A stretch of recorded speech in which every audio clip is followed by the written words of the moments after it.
আর এদিকে আমাদের জঙ্গলমহলে ঘুরে বেড়াচ্ছে জিন্নাত, যে জিন্নাতকে কোনো রকম টোপ দিয়েই কাবু করা যাচ্ছে না। খাঁচার মধ্যে শিকারীরা বসে রয়েছেন, অপেক্ষা করেছেন টোপ নিয়ে, কিন্তু জিন্নাত বাইরে ঘুরে বেরিয়েছে। কোথায় জিন্নাত? বান্দোয়ান রেঞ্জেই জিন্নাত এখনো পর্যন্ত রয়েছে, কিন্তু নির্দিষ্টভাবে বলা সম্ভব হচ্ছে না কোথায় জিন্নাত। এখনো পর্যন্ত গতকাল রাত থেকে এখনো পর্যন্ত ঠিক কিভাবে জিন্নাতের খোঁজ চলছে, কোথায় কোথায় ট্র্যাপ করা হচ্ছে জানবো। আমার সঙ্গে সরাসরি রয়েছেন পুরুলিয়া থেকে ইন্দ্র, এখনো পর্যন্ত আপডেট কি? কোথায় অবস্থান করছেন বলে মনে করছে বন দপ্তর? দেখো অতনু, প্রথমেই বলে রাখি, বান্দোয়ানের যে বনাঞ্চল রয়েছে এবং এই রাইকা যে জঙ্গল বা পাহাড় রয়েছে তা প্রায় ১,৫০০ বর্গমিটার, ১,৫০০ এলাকা রয়েছে, বর্গমিটার রয়েছে। এবং এই এলাকাতে প্রায় যে জঙ্গল রয়েছে তার ৩ কিলোমিটার ধরে এই বাঘিনী ঘুরে বেড়াচ্ছে। বন দপ্তর সেটাই জানতে পেরেছে ট্র্যাক করে রেডিও কলারের মাধ্যমে। এবং বন দপ্তরের কর্মীরা রয়েছে সেখানে, একেবারেই খাঁচার মধ্যে রয়েছে, ট্যাঙ্কুলাইজার নিয়ে রয়েছে, যাতে বাঘিনীকে দেখতে পেলেই, একেবারে কাছাকাছি পেলেই তাকে ট্যাঙ্কুলাইজার বা ঘুম পাড়ানি গুলি করে তাকে কবজায় করা যায়। তবে কোনোভাবেই বাঘিনী আসছে না আশেপাশে। একদিকে ছাগল, শূকর রয়েছে, জঙ্গলে নেট পাতা রয়েছে, বিভিন্নভাবে কৌশল করেও এই বাঘিনীকে, একেবারে এই জিন্নাতকে কোনোভাবেই বন দপ্তর নিজেদের হেফাজতে নিতে পারছে না। তার কারণ হতে পারে জিন্নাতের এই মুহূর্তে খিদে নেই, বা হয়তো হতে পারে জিন্নাতের মোষ, ছাগল, শূকর সবকিছুতেই অরুচি। যাই হোক না কেন, জিন্নাত কিন্তু টোপ গিলছে না।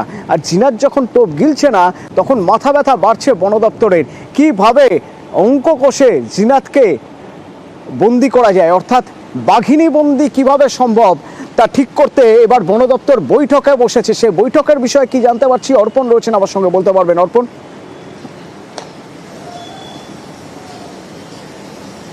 একদমই, দেখো সকাল থেকে ২ দফা বৈঠক হয়েছে এবং ইতিমধ্যেই মুখ্য বনপাল তিনি জানিয়েছেন যে তারা যে তাদের স্ট্র্যাটেজিগুলো নেওয়া হয়েছিল, এক খাঁচা পাতা, দ্বিতীয় তার জন্য টোপ দেওয়া, তৃতীয় হচ্ছে ট্যাঙ্কুলাইজার, এই ৩টি বিষয়ে তারা নজর রেখেছিলেন।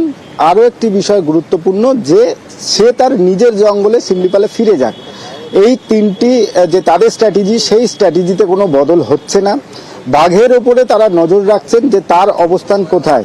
গত ৩ দিনে তার যা অবস্থান সেটা রাইকা পাহাড়, তিনি আজও সেটা স্পষ্ট করলেন, এবং ভোর ৫টার যা সিগন্যাল সেটাতেও রাইকা পাহাড়ে তার অবস্থান স্পষ্ট। তো এই ক্ষেত্রে বন দপ্তরের তরফ থেকে ২টি দিকে তারা নজর রাখছেন। এক, স্থানীয় যে গ্রামগুলো রয়েছে সেখানে আতঙ্কের পরিবেশ না হয়, কোনো রকম আতঙ্ক না ছড়ায়, গ্রামের মানুষ তারা শান্তিতে থাকতে পারে, সেই দিকে যেমন তাদেরকে সচেতন করা। দ্বিতীয়, বাঘের কোনো রকম না ডিস্টার্ব হয়, বাঘিনী যেখানে রয়েছে সে সেখানে থাকুক এবং সেখান থেকে তার খাবার সংগ্রহ করতে পারে, সেই জন্যে সেখানে একাধিক খাবার দেওয়া হয়েছে বিভিন্ন ক্ষেত্রে, এবং সেখানেই এই দুটো ক্ষেত্রে। এবং তৃতীয় হচ্ছে তার যে ট্র্যাকার রয়েছে, মাঝে মধ্যেই তার যে স্থান পরিবর্তন সেটা ধরা পড়ছে, কিন্তু সেটা সব থেকে বেশি ২০০ মিটার ৩০০ মিটার এর বেশি না। অর্থাৎ যে জায়গাটায় রয়েছে, মুখ্য বনপাল যেটা জানাচ্ছেন যে অনুকূল রয়েছে, যার জন্য সেই জায়গাটা সে ছাড়ছে না। সে এতটা পথ এসছে, তারপরে সে একটি মহিষকে মেরে সেখানে খাওয়া, তারপরে শিকার করার পর সে সেখানে ২ থেকে ৩ দিন রেস্ট নিতেই পারেন, বা ৫ দিনও হতে পারে। তারপরে সে যদি সে ফিরতে চায়, অথবা সে যদি খাঁচায় শিকার করতে এসে খাঁচার মধ্যে পড়ে, তার উপরে তারা নজর রাখছেন। তবে তারা কোনো স্ট্র্যাটেজি বদল করছেন না, বা বাঘকে কোনো রকম ডিস্টার্ব করার মতো কোনো রকম স্ট্র্যাটেজি তারা নিচ্ছেন না। অর্থাৎ বাঘ তার নিজের মতো করে তারা, সে যদি ফিরে যেতে চায় অথবা টোপ খেতে এসে যদি খাঁচায় বন্দি হয়, তাহলে সেই দিকেই বন দপ্তরের আধিকারিকরা নজর রেখেছেন এবং স্পষ্ট করে দিলেন যতদিন বাঘিনী থাকতে চাইবেন ততদিন তারা ট্র্যাকারের মাধ্যমে তার উপরে নজর রাখবেন। কিন্তু কোন বাঘিনীর মর্জির ভরসায় রয়েছেন বন দপ্তরের আধিকারিকরা। মর্জি হলে তবেই বাঘিনী তার সেফ জোন থেকে বেরোবে, মর্জি হলে তবেই খাঁচায় এসে ধরা দেবে। ততদিন পর্যন্ত তাকে কোনো রকম ডিস্টার্ব না করে অপেক্ষা করার এখনো পর্যন্ত পরিকল্পনা। সেম রুট ফলো করছে, একই জায়গাতে আছে, মানে এখানে ও মানে ছুটছে না, টেনশনে নেই, আরামে এক জায়গায় একটা রেস্ট সেট বানিয়ে টেরিটরি ফিল্ড মানে তৈরি করেছে।